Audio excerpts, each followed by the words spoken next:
Welcome to Gmtv TV. I'm Dr. Chris Landon and I serve as your host. Ventura County, we have so many things going on here in terms of technology, healthcare, and filmmaking. Who knew Simi Valley has really one of the #1 lots here in Southern California. Once upon a time in Hollywood filmed out there. We've got all kinds of things out there. We ended up having a film festival out there, the Simi Film Festival, with films from all over the world. We had 64 people who had put their heart and their passion into making these short films. And the experience they got was unparalleled. They all got swag bags, they got to be on a red carpet, get their picture taken, and they got to be interviewed by the same person who interviews for the Oscars. So, Fernando and Fab TV, you were there. Mm-hmm. So did you feel from them just the joy that they had in getting dressed up and being on the red carpet? Absolutely. It was an honor actually to be at the Simi Film Fest and interviewing all the directors, producers, screenwriters, and actors acting like directors and producers. And it was just really a great time. And being the solo network out there doing it and speaking to everybody, I had a really good time. It was fun. So what did you learn anything as you were talking? I mean, this is how we continued on, is you asked a couple questions, and once you get me talking, oftentimes I just won't stop. And there's two young and crazy kids, you know, Joe and Katie, who put this thing on, called me up and said, hey, let's do this. I go, well, okay, if it's your passion, let's go. So how did you feel their passion as you were? Joe and Katie's passion was like off the charts. They really like promoted the heck out of it. They helped me like promote the heck out of the film festival. I just met a lot of really nice people and about their projects, and it seemed like every time I was interviewing someone about their movie, I was like, oh, this sounds like a really good idea, I want to watch it.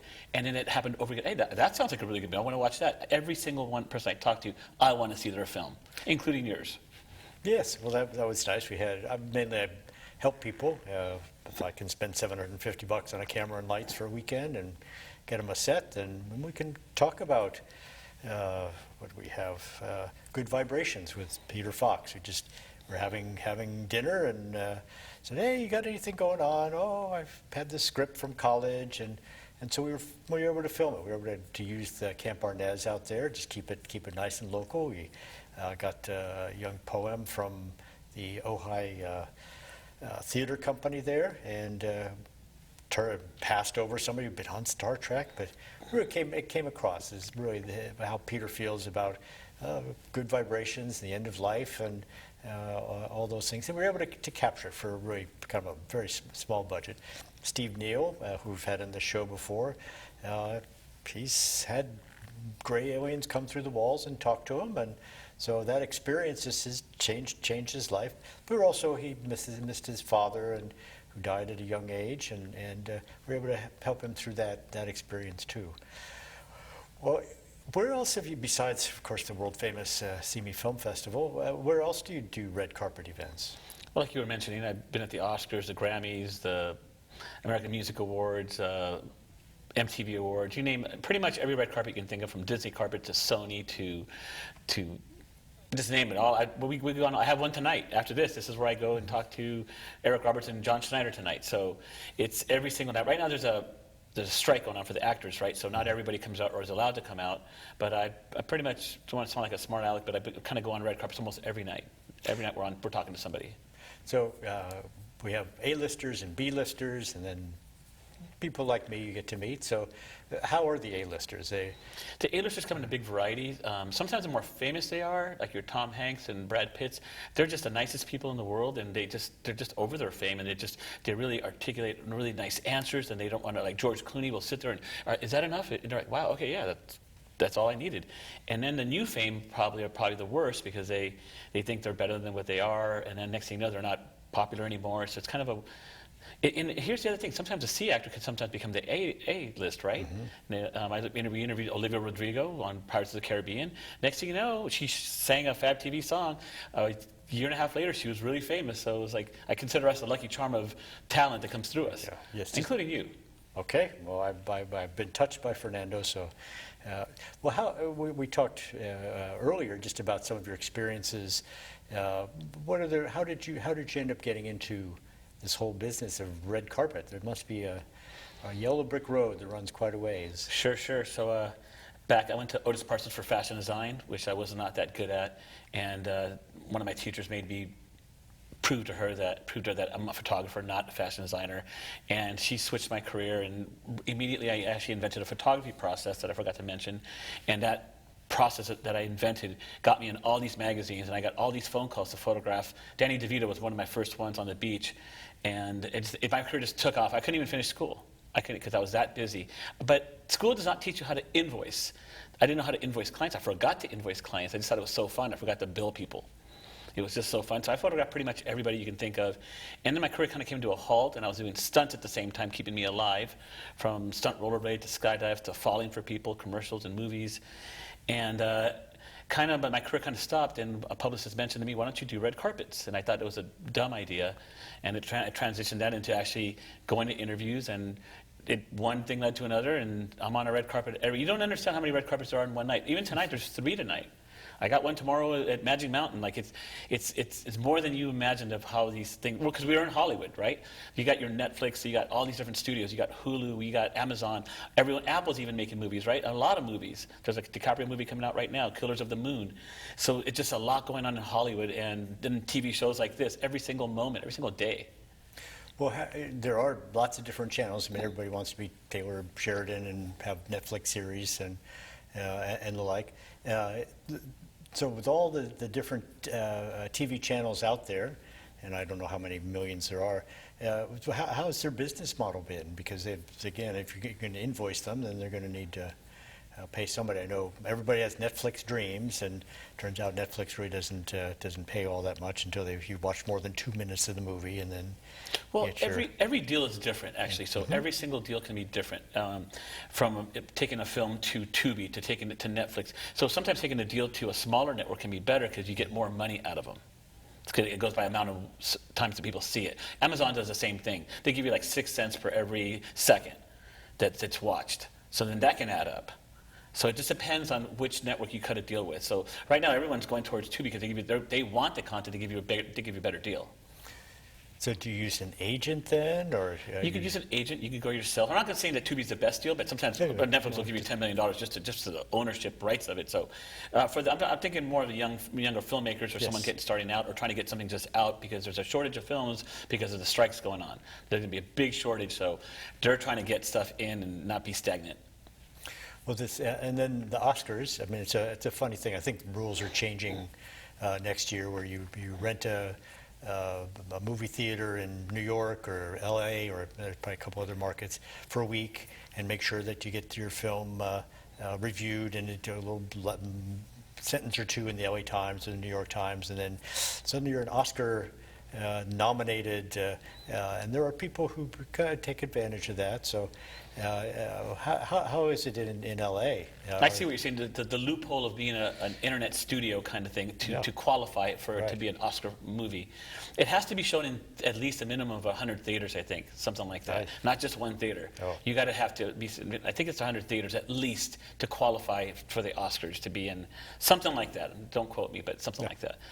And it's funny that you're talking about the Oscars, because I have a documentary I've been working on for about 14 years. It's called Hollywood, I'm Sorry. It's about an Oscar I bought on eBay and took it to Oscar after parties and had a really good time. And you'd have to see the trailer, but it's a very, very interesting film. About 50 A-listers in this film. So this is like a really powerful film about a true story that it all happened to me, and a lot of truth in it, and it's a lesson for everyone not to mess with the Oscars. Well, we'll make that part of your this segment there. We can edit it in. I know that the kids behind the camera would love to be in the seat instead of behind the camera. So, but let's back off to photography that suddenly fell apart. Was that the film emotion to digital? Everybody, if you football games, I got an iPhone. Weddings, I got an iPhone. Just, it used to be they'd give out throwaway cameras at weddings, so you get the candid events. And so this is how it went. Back in the day when we used film, right, there was a big, huge fear from the clients and everybody that everyone would say this one line: "Do you think it's going to come out? Do you think it's going to?" Because everyone would not load the film right, and that was like a big thing. So loading the film right was that one. So I'd waste extra frames to make sure the sprockets got it in there right. Even pop them, it's good, it's good. And that fear raised the price. I was making 5, 10, 20, 30,000 a day shooting campaigns, advertising, celebrities for magazines, you name it. It was like, except for Vogue, they only pay $500 for a cover. But it was just a big draw of how we make money. And not to mention, I shot large format, so 2.25, big Hasselblads, big Mamiya cameras on film. So the billboards, in order to scan it to make these good billboards. I shot like Honda Corporation, which 8 by 10 cameras. Big cameras, big Polaroid processing. It was an art. It was hard, and you had to bring every lens. But that kind of when it was, the more digital came into the picture, the more the respect for the craft went away. It kind of did. No one knew their exposures or the ISO settings or everything. And I call myself a doctor of photography. That's why when someone says doctor, I kind of look over too, because like, knowing what I know, I mean, I invented lenses. I did all kinds of things that I made photography my life. Like I know every lens, every camera maker, you name it. I know it. Because you have to be all in if that's your field, right? And I was, and that's how I kind of led into making these fake IDs to make them exist. Back in the day in California, if you looked on the back of the license, what did it say on the back? Kodak paper.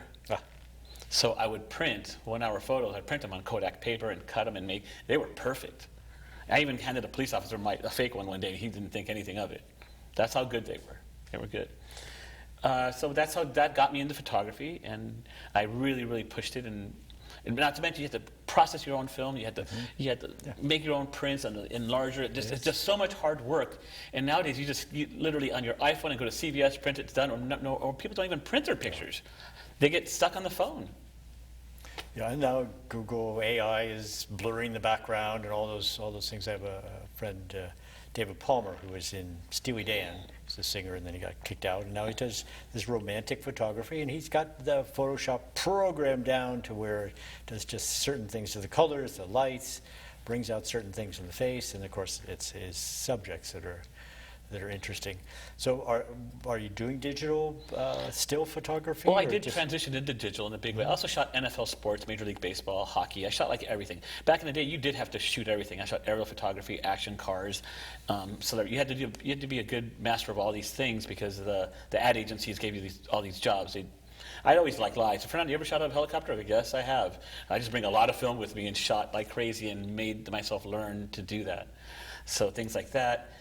But I did transition to it. Of course, digital became like the new thing when it came out. And remember 5 megapixel being a big thing. Then it went to 7 megapixel, 11 megapixel, 22 megapixel, meaning millions of megapixels. And not to mention, you had to have Photoshop, you had to have aperture, you had to have all these bridging software and computers to make it all right. We'd have a director sitting in a corner with a computer. They'd wirelessly come over it and look at them. And it was hard. It became hard. But then the prices of your day rate started to go down. If I were to tell you your day rate of being a doctor, if that were to go down, you would quit too. Probably. Yeah. So the red carpet, that's what you moved into? So I moved into doing interviews. Just like making people feel good and crack jokes. And I never ask anyone personal questions like who you're dating or what happened or divorce. All about the film, all positive questions, just like at Simi Film Festival. Just made it all positive and fun about their film. I just want to know about your film. That's all. That's the best part. That's why you're there. You're not there to be quizzed about your family or anything going. They just make it all fun and positive. That's what all of our 7,700 videos on our website are all about film, TV, and fun stuff. So you keep them up there for the life of... The life, yeah, since 2017. Now, I know you jump out of perfectly good airplanes, so how old were you when you started to fly? I was flying airplanes as young as 12 years old with our dad, and got into skydiving in 1998 after I was in a helicopter crash. So after that, I'm thinking, I got this, I'm going to start skydiving, and it became kind of a little mini addiction. It's pretty addictive and fun, and very safe, by the way. We even have a shirt that says, the most dangerous part of your skydive is the drive there and back. So your knees have held up? Because I have some friends up in Silicon Valley, and that was everybody was a Silicon Valley person to jump out, and then their knees started to go after a while. It's smoothest landings ever. I think those round parachutes from back in the day. Those are the ones where you do these PLF landings, they're called, and you'd have to fall over to the side. And roll, these parachutes, you come in super smooth and like stand it up real nice and neat. So it's a whole other era of parachutes. So have you done things with, fireworks anything in the sky? Because now we have, Steven Spielberg rented, 10 million drones, or Amazon's Bezos, and they did for Christmas, I think it was. They did a big drone show. There's probably 10,000 drones in the sky making things. So I saw some of those, yeah. yeah. So are you doing any drone work? Is that something in the future? No. Anytime I do any kind of drone work on any of my productions, I hire drone specialist guys that they're perfect at what to do. Right now, you can't be great at everything. So drones, I'm leaving that to the professionals that do great drone work and stuff like that. So do you have to give them advice about? Do you direct them? I guess. Yeah. I'll say, like, let's just say I shot this one hotel in Las Vegas called Circa. It's a new, beautiful hotel that has a big, giant screen. And we just tell them like this, and I want it to go around. I want it to do this, and I give them like a pattern, like a flight pattern to do, and I see what they're doing. I just tell them go up higher, lower, get closer to the Circa sign or whatever, and that's how we produce our commercials or content. So when you block it out, here with if we're going to make a movie, we're going to do it. We're going to block scene by scene by scene by scene with a commercial, because I guess was it the Bourne Identity? All of a sudden, every movie shot is 7 seconds. 1, 2, 3, 4, 5, 6, 7. New shot, new shot, new shot, new shot. And I go, I can't do that. I mean, to do that for 2 hours, that's I don't know, some 587,000 different shots. So. If you think about it, commercials are worse. Commercials is every 1.5 seconds there's a cut, and music videos every half second's a cut. So we're in that age of that short attention span that things get cut up really quick in order to catch our attention and keep our attention. So how do you plan? Are you the one planning it, or do you work with the director? Or? Well, most of the time I am the director on a commercial, and I kind of tell him what I want, or I work with the creative director, his ideas or her idea, to us to make a certain commercial in a certain way and keep it in that 25-second or 30-second spot. So and who have you persuaded to jump out of perfectly good airplanes? My dad. I took my dad, and what'd you get for Christmas last year? I didn't get anything. So. Oh, okay. Oh, okay. Yeah, well, it's all right. But I was trying to make a point that you kind of you kind of don't remember what you got. If someone gave you something on your birthday, what was lasting, your experiences. Yeah, exactly. So I give away skydives because everyone remembers. What did you give? Oh, Fernando gave me a skydive. So I give like my cousins and friends. I'll give you a skydive. You'll remember that in 1 second. I have two friends. They're both but they're both about 75, and she was jumping out of a perfectly good airplane. This is her first skydive, and he went to a Raiders football game wearing a New England Patriots hat. And I thought his chance of dying was much higher than hers. Of course, right? You don't wear a Patriots hat at a Raider game, especially an AFC, East hat at a AFC West hat. I went to a Raiders game, and a football game actually broke out. So what's your new direction then? Do you have my new direction is to make Fab TV like into your next e-news. They actually buy a lot of our interviews from us because our statement is that we cover the most red carpets and we post the most red interviews. We do. We outdo them 3 to 1. We're talking extra and access. There's more of our content up than all 3 of them put together. So we're next. Our company is next to be the next one. Now, you mentioned, I think probably before, just about the business cycle for Android TV. So tell me a little bit about Android TV and kind of the cycle that went through. So Android TV was my first experience into doing red carpets, and I had a website called AndroidTV.com before Google called themselves Android. So I just love robots, I really do. Android's an old word, used even in books in 1938, discussing we don't use the word robot now, but Android was a word used previously, and even in the late 30s and 40s. So I love that word, I've always have. And my website was about robots, playing ping pong and everything about the new Boston Dynamics. Everyone used it. So that's what my thing was about. And I made Lego movies with robots. I really was into I really am still. Actually, Tesla's making robots. So I'm just really into it. And that's what I called my website and name before Google, trademarked it, and that was my red carpet name. And I used that name for a while until Google bought the rights in 2006 to just the word Android. And then we got in a little battle, and my Android TV blew up, and then Google acquired us. And that was in 2016. In 2017, I started Fab TV because I didn't want to stop doing what I was doing. I love interviewing people, just like you do right here. Yeah. It's fun. But the difference is I only get 2 minutes, not 28 minutes. But sometimes we get sit-down, they're called junkets, a sit-down interview with Arnold or the biggest names in Hollywood. And that kind of went away with COVID, which, brought some depression to me because I was really missing these one-on-one interviews. But you get 4 minutes, you have to sit down and knock out 3 questions. And you got to make sure they're good. And you got someone going like this, wrap it up after 3 minutes. And it's a lot of pressure. And everyone's studio people are staring at you to see what kind of question you're going to ask. It's a lot of pressure. Well, there's kids in school here at the Ventura Adult Continuing Education, and they want to be you when they grow up. And they end up at KUYTV or whatever, lynda.com got bought out by LinkedIn or whatever. And so what they learned here is the storyboarding and mics and how to use the camera and how to edit and so forth. Do you think that's a good career path for people? Yes, it is. I'm going to say the number one secret to learning everything, because I've done everything. I did craft service. You know, I assisted a DP. Like, you name it, you have to do a little bit of everything nowadays to know what the guy behind the camera is, what the jib guy's doing, what the director's doing, what the sound engineer's doing. You want to know a little bit of everything, to know the language, to know like how to put in that lavalier, the battery. There's so many things in post and then production to learn. You should know it all. How to screenplay, how to write, you know, how to form a plot, like 3 parts of a movie or a documentary. You really have to get into it. So start filming anything like these shorts, or even YouTube or TikToks, whatever it is, to start to learn the craft. Our iPhones now are really modern and great phones. They're actually cameras that make phone calls. There we have it. So, gosh, when my daughter was dating, she was dating somebody, and he was working as a bellboy, and he brought somebody's luggage in there and turned on the air conditioning, and the man turned to him and said, all right, I'm in Hollywood. What do you really do? Are you a screenwriter, an actor? What is it that you do? And he goes, I do sound, and he ended up helping make music videos and the like. So what other, we know you jump out of perfectly good airplanes and so forth, so are you a screenwriter in your spare time? Is there, what's next? Maybe my main goal since I was young is actually making movies. I made a Lego movie first. It was the very first Lego movie. It really was. So every year I get certificates from all these festivals that you are the first. I get one like, okay, I know I'm the first. Thank you. I made the very first Lego stop motion movie. It's called Lego Wars. It's on YouTube. It gets lots of views. I get lots of comments all the time.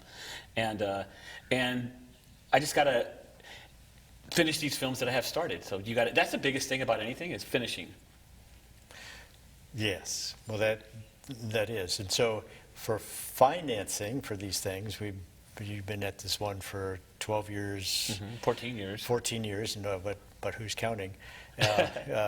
So are there enough opportunities then with what's coming up? Because it sounds like the economics have come and gone over 14 years to finish this hobby project. On my particular film, Hollywood, I'm sorry, it seems like something new came up. Like the guy that stole the Oscar, I got to put that in. Like I was about to finish, no, that's got to go in. And then this happened, and this happened. So it's almost like, wait, I can't stop it now because this happened. Or a new opportunity. I interviewed both presidents of the Oscars. It seems like I couldn't stop it. I couldn't stop adding to it. So when do you kind of say, okay, that's it? You know what I mean? Then when he did say that's it, then it was COVID. I was like, okay, now when I say that's it, it's COVID, and now people aren't seeing people, and I gave it a rest. I let it sit for 2 years. So do you see that it's a 1 hour, or do you see it as a series, or you? 1 hour, like about 70 minutes or 75 minutes documentary. And there's a lot. We got Brie Larson, we got Kevin Hart, we got so many people talking about it. We got Method Man, I got different walks of life. Charles Barkley, I got just Stephen A. Smith, all different. Why would they take your Oscar? What would you do? So this is a question. If they were to steal your Oscar that night, what would you do? Oh, yeah. Who was the woman who had it walked? They walked off. Frances McDermott. Her Oscar was stolen. That's why I proposed that question on red carpets. Even Ron Howard, you name it. I've asked everyone this kind of question: what would happen if that would happen to you? And I get all these great different answers. So everything that's happened to me on this film, about the Oscars, has been that, just the learning experience about the Oscar, new respect for the Oscar. I kind of think I lost respect about that I can just get one and then represent myself as a winner and go to all these after parties, and that's very disrespectful of me. And now I throw you like a love letter to Hollywood, like, hey, sorry I did this. And just like, I wanted to see what it felt like. Well, you've been kind enough to share a little bit of the trailer with me, and Halle Berry just looking beautiful in Halle Berry. And what if someone were to come to your skin, just grabs it, she's like and this is mine. No, you can't even see it. I'm not going to tell you where it is in my house. There's just no way. So it is, it has tremendous meaning for them as actors on stage. They're fiddling around. They open their own card, but where it matters in their heart. And what it represents. We have Reese Witherspoon in the film as well, and she talks about, she keeps her Oscar in the living room, but she has a rule in her house. You can touch the Oscar, take a picture with it, but you got to give a speech and she records it on the phone. You No. have to give a speech with the Oscar if you do it. So I think that's a cool way of her letting someone feel what it feels like to hold the Oscar and make a speech holding it. See how hard it is to actually talk about winning something that's so big. Also, Oscars, it is the pinnacle of all awards, right? And if I were to do all the stuff that I did with this award, the MTV award, no MTV award, or like no disrespect, like a Tony or whatever, or a Grammy, it would not have been a big deal. But the Oscar just seems like this super level of like, you know. Yeah, well, someone spends $100 million or whatever it is to make a film nowadays, and you walk out with that. It's got a lot of intrinsic value. It's your entire life. But it's sometimes also people have won Oscars and their career's over after they won that Oscar. So it's kind of like being on a Sports Illustrated cover. It's like, okay, your career's not good anymore. Or being on a video game cover, now your career's good. Those three things, by the way, their careers kind of get funky after that. It's kind of like a little jinx. Not all the time, but a few times it happens. So, what's next? So what's next is just continuing on with what you're doing, Continue what jumping I'm out of doing. airplanes. And Well, my next plan is I'm taking Fab TV public, SPAC. And we're going to go that way. We need to make TV shows to develop, gossipy like Taylor Swift and Travis Kelce. I need girls to talk about that every day, about what's going on, the latest gossipy things, in a positive way. Remember I was saying, like, in a positive way. Not that Taylor Swift does her footprint on the world is bad because she flies so many miles in her jet. That's, she's getting that bad press. I'm like, that can't be bad press. all right, well, Ventura, you've now got a new career path. We've got the See Me Film Festival. That'll be coming up again. You've heard how to become someone who jumps out of perfectly good airplanes, helicopters, the death of photography and the rebirth in digital photography, and the economics of trying to make a living out of this. So Ventura, it's time for you to come to VACE, gather these skills up, and all in all, it's time for Ventura, time for you to get moving.